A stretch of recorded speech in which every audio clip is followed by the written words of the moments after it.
بسم الله الرحمن الرحیم. صدر جلسہ د قومی وطن پارٹی د گنڈیری یونین کونسل چیئرمین او سابقہ تحصیل ممبر آفتاب خان په سټیج باندې موجود د قومی وطن پارٹی د صوبائی کونسل ممبر او سابقہ ڈسٹرکٹ ممبر امیر امان خان په سټیج باندې موجود د قومي وطن پارټۍ د ضلعي وایس چیئرمین او سابقہ ډسټرکټ ممبر غنی جی صاحب، په سټیج باندې موجود د قومي وطن پارټۍ د پی کې 56 چیئرمین جاوید حسین خان او زما د پی کې 56 د حلقې مشرانو عزتمندو د ګنډيري یونین کونسل مشرانو عزتمندو، السلام علیکم. زه ټولو کې اول خو د خپل رخه او د قومي وطن پارټۍ د ټولو کارکونانو د رخه آصف خان او د هغوی سره چې کم ګڼ شمېر عزتمند مشران موږ سره نن په قومي وطن پارټۍ کې شامل شو،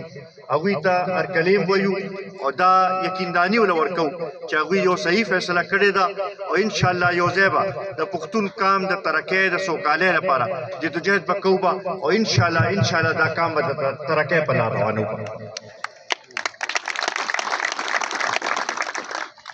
د آصف خان والد صاحب د دې علاقې لپاره خپل خدمات دي، د هغوی په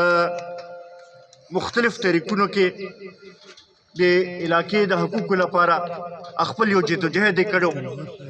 د لوکل ګورنمنټ کې او بیا خاص کر په کونسلرۍ کې د علاقې ډېر خدمت یې کړی. ما ته اوس هم یاد دي چې د 2001 کله الیکشن چې و هغې کې زه راغلی وم حاجي صاحب پسې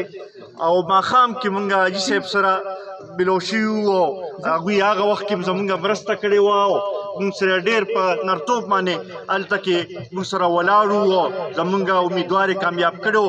زه د هغه احسان هم چې دی هغه ما ته اوس هم یاد دی او دا نن چې آصف خان او د دې ملګرو چې مونږ باندې کوم د اعتماد اظهار وکړو دا یو بل احسان یې رامانې وکړو. انشاءالله یو ځای به د دې علاقې د خدمت لپاره د دې علاقې د مسایلو حل لپاره یو ځای به جدوجهد به کوو او انشاءالله دا علاقه به ترقۍ په لاره وړي. عزتمندو، ما نه مخکې جاوید خان هم خبرې وکړې، زیاتې خبرې خو نواز زما خیال زیات تقریرونه وکړل، 2 تقریرونه ده وکړل، خو بنیادي کومه خبره چې وشوه هغه دا وه چې د تحریک انصاف چې کله د الیکشن نه مخکې د قوم سره خبرې کولې نو دوی ډېرې دعوې کړې وې، ډېرې وعدې کړې وې، د نوې پاکستان جوړولو خبره یې کړې وه، د مدینې ریاست جوړولو خبره یې کړې وه، د 1 کروڑ نوکرو ورکولو خبره یې کړې وه، د 50 لکه کورونو جوړولو خبره یې کړې وه، د معاشي استحکام خبره کړې وه، د ملک نظام بدلولو خبره کړې وه. په 2013 کې د سلیکټرز د قوت په ذریعه دوی ته کرسۍ میلو شوه او چې کرسۍ میلو شوه نو که ستاسو یاد دي چې لومبنی تقریرونه د کول نو ده ویلي چې یاره په 90 دن کې به زه دا ټول سیسټم ټیکوم، اعتصاب به هم کوم، کرپشن کومه پیسه چې بهر پرته ده هغه به هم وروړم او ملک به هم زه بلکل ټیک لارې باندې روان کړم. چې 90 ورځې تېرې شوې بیا یې د 6 میاشتو خبره وکړه. نن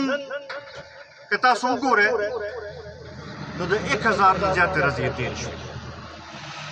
په دې 1000 ورځو کې دې موږ په خپله وښیو چې کوم هغه وعده ده چې د سرته رسولې ده.